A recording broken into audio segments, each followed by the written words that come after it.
دیدار کے لیے بلایا تھا. حضرت جبریل کو بھیجا براق لے کر, ہے نا, 70,000 فرشتوں کی بارات لے کر کے حضرت جبریل آئے اور اللہ کا پیغام سنایا, یا رسول اللہ, آپ کا رب آپ کے دیدار کا مشتاق ہے. تو مقصد تو تھا اپنی بارگاہ میں بلانا اور اپنا جلوہ دکھانا. یہ مسجد اقصی کیوں بھیجا؟ اللہ نے کہا نہیں, پہلے مسجد اقصی لے کر کے جا. ٹھیک ہے, وہ میرے امام نے تو ترجمانی کر دی کہ نماز اقصی میں تھا یہی سے آیا ہمانا ہے اول و آخر, دست بستہ ہے پیچھے آگے حاضر, سلطنت آگے جو کر گئی.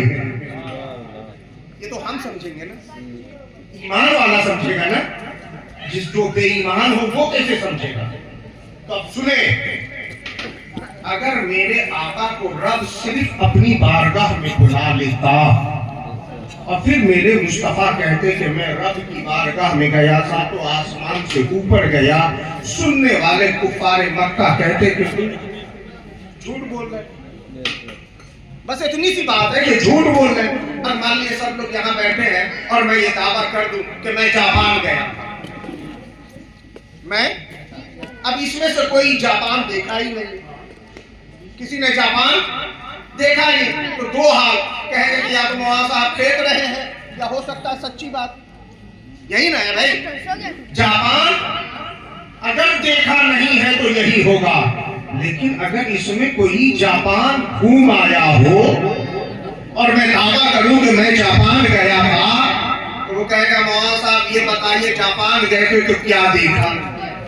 اس لیے کہ میں نے بھی جاپان دیکھا ہے نا. اب آسمان کو تو کسی نے نہیں دیکھا, آسمان سے اوپر تو کوئی نہیں گیا. ملک شام مکہ کے قافلے جاتے رہتے تھے, مسجد اقصی میں لوگ جاتے رہتے تھے.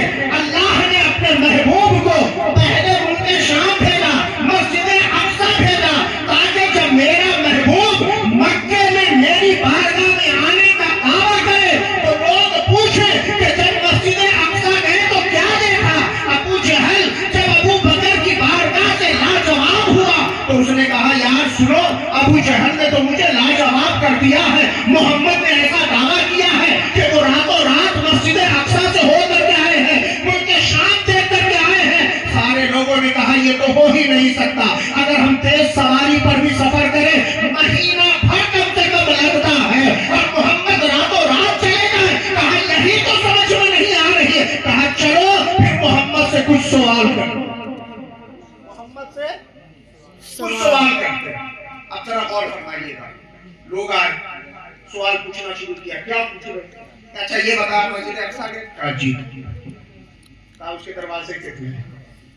کیا کہا؟ دروازے کتنے؟ اس کی کھڑکیاں کتنی؟ اس کے روشن دان کتنے؟ ذرا غور فرمائیے گا, یہ تو وہی بتا سکتا ہے نا جس نے دیکھا ہو. اس کا بھی ماننا تھا, یہ یقین تھا کہ جو اس کی کھڑکیوں کی خبر دے, دروازوں کی خبر دے, روشن دان کی خبر دے, وہ سچ میں مکہ سے راتوں رات ملک شام مسجد اقصی ہو کر کے آیا ہے. میرے آقا پہ اللہ نے وہ فضل فرمایا ہے جو آج تک کسی کو نہ ملا نہ ملے. اللہ نے اپنے محبوب کو وہ مرتبہ عطا فرمایا ہے جو آج تک نہ کسی کو ملا نہ ملے. میرے آقا نے آنکھوں کو بند کیا, کہا پوچھو کیا پوچھتے ہو, دروازے کتنے ہیں؟ اتنے دروازے ہیں. کھڑکیاں کتنی ہیں؟ اتنی کھڑکیاں ہیں. روشن دان اتنے ہیں. گویا کہ میرے آقا فرماتے ہیں میں تھا مکے میں, اور اللہ نے میری نگاہوں کے سامنے مسجد اقصی لا کے رکھ دیا.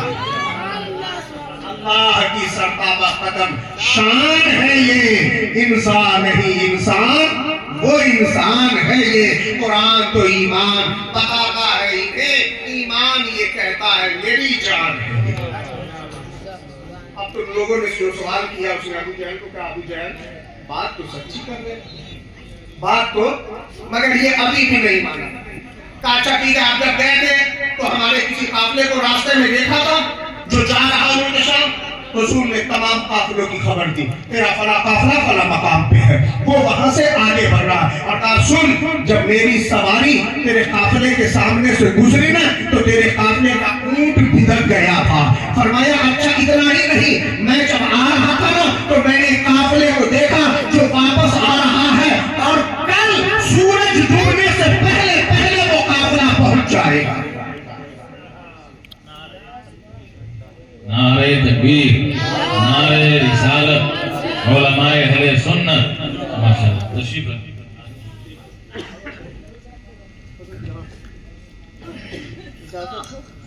ماشاءاللہ حضرات، ہم سبھی حضرات حضور پیر طریقت رہبر راہ شریعت صوفی باصفا حضرت حافظ قاری عبدالعلی صاحب قبلہ نقشبندی مجددی مدذل العالی کی زیارت سے مستفیض ہو رہے ہیں۔ دعا کریں حضرت کا سایہ ہم سبوں کے اوپر قادر قائم فرمائے، مفتی صاحب قبلہ کو بغور سماعت فرمائے۔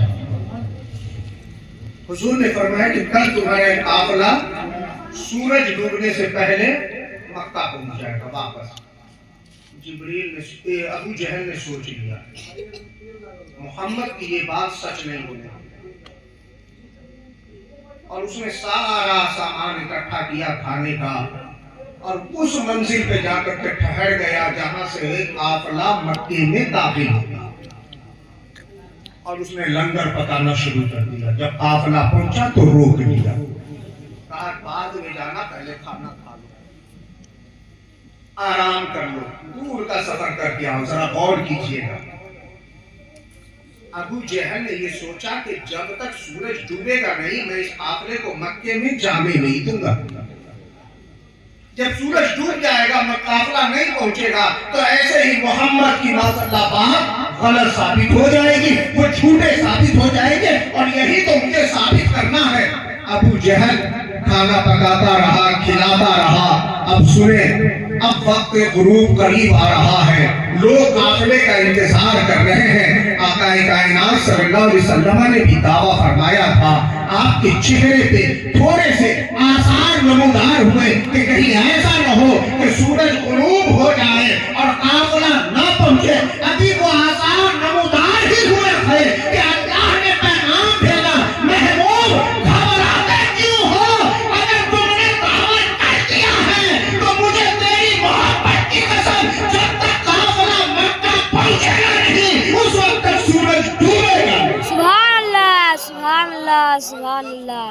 اس وقت تک سورج ڈوبے گا نہیں۔ اور پھر وہی ہوا، لوگ بیٹھے بیٹھے تھک گئے اور پریشان ہو گئے، یہاں تک کہ لوگوں نے ابو جہل کو ملامت کرتے ہوئے اپنا سفر شروع کیا، اور ان کے پہنچنے کے بعد ہی سورج غروب ہوا۔ تو میں عرض یہ کرنا چاہتا ہوں، 1400 برس پہلے نبی کا یہ معجزہ ہوا تھا، عقل والوں نے عقل سے توڑنا چاہا، اللہ کے محبوب کا وہ معجزہ ان کی عقل کی کھوپڑی میں نہ سمایا۔ آج بھی کچھ لوگ ایسے ہیں جو کلمہ پڑھنے کے بعد بھی کہتے ہیں کہ نہیں نہیں یہ خواب میں ہوا تھا۔ تو مجھے بتاؤ کہ سورہ نمل میں حضرت سلیمان علیہ السلام کا ایک کلمہ پڑھنے والا آپ نے بارگاہ کا معطر اور آپ کی بارگاہ کا پڑھایا ہوا عاصم بن برخیا ہے، جو پلک جھپکنے سے پہلے وہ میل 100 میل دور سے تخت بلقیس کو لا سکتا ہے، تو جس کے صدقے میں اللہ نے سلیمان کو شان عطا فرمائی ہے، اگر وہ نبی چاہے تو لمحے بھر میں عرش سے جا کے آگے۔ میرے عزیزوں اور دوستوں، بس ایمان رکھیں، ایمان کی بات، ایمان کا ایک حصہ یہ ہے کہ غیب پر بھی ایمان لانا، بلکہ غیب پر ہی ایمان لانا ایمان کہلاتا ہے نا۔ بن دیکھے تجھے ہم نے خدا مان لیا ہے، ایک دیکھنے والے کا کہا ہے نا۔ اب یہاں سے میں ایک بات عرض کروں، یہ کیوں کر رہے ہیں سالانہ برسی؟ ایک حدیث پاک اللہ کے محبوب علیہ السلام نے ارشاد فرمایا، ذکر الانبیاء عبادت۔